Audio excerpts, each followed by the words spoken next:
So at this point in the movie, they take like a year-long break Right. from all of their trials that they're doing. And when they come back, she has this revelation, like the main Right. character has been researching some of their old notes and all of that. And when she decides to come back, her big push, she says that they've been working against their cycles. Yes. Do you remember her Yes. saying that? Yep. And she was saying, what if instead of giving them all these drugs to make their cycles what we want them to be, what if we work with their cycles? Yeah. Which was crazy because they had to do urine tests like daily. Like every multiple couple times. hours. Yes. And so it was very intensive.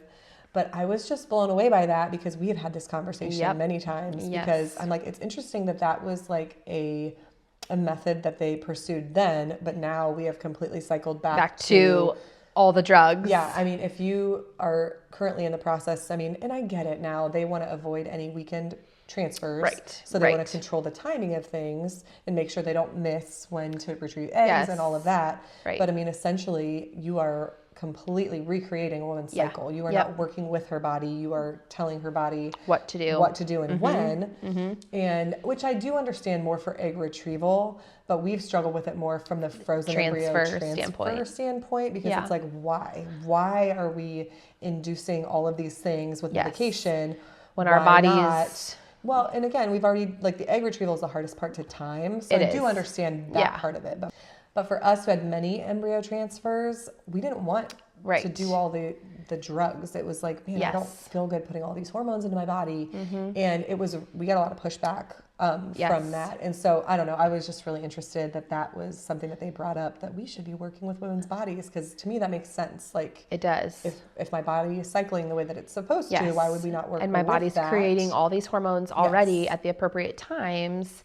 Yeah, why am I tricking it into doing things at the wrong time? And not to say that you wouldn't supplement those things, or like, oh, we need some extra progesterone or whatever, but to totally be like, okay, random day, like start and stop, and that's how it is. Control, and then start this, and then I mean, you can cut out 4 to 5 medications just by sticking with a woman's cycle. And so that was just really interesting to me. It's interesting that, when they went to that, and then, we've cycled back to being like, let's create it all again.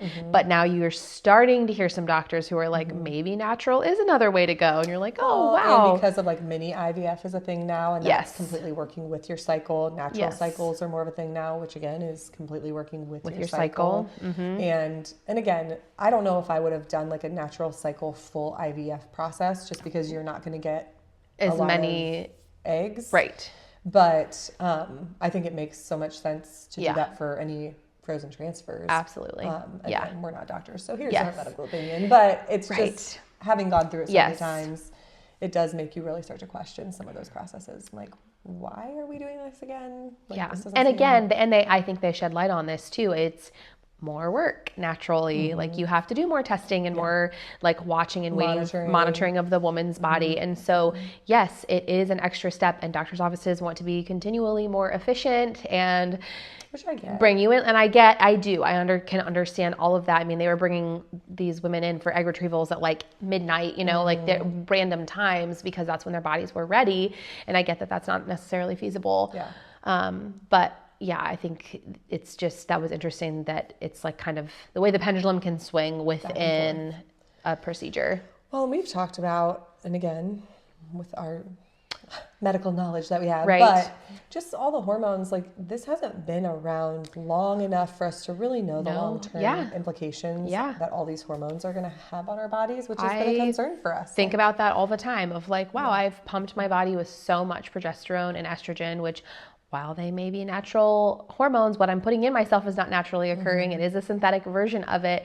And I've done that many, many times. And what's that going to look like years from now for my body? And so that led us both to feel like, okay, I would like to try a more natural cycle and cut a lot of this out and let my body do the work. And you don't want to harm yourself in the process. I mean, especially, it'd be one thing if there was no way around it, but it's hard once you know that there is a way around it, or, because we've both done natural cycles successfully. And then it's really hard then to come back and be like, no, you need to do it with all this medication. It feels like, why? Like, why would we do that when we know that that can be done successfully naturally?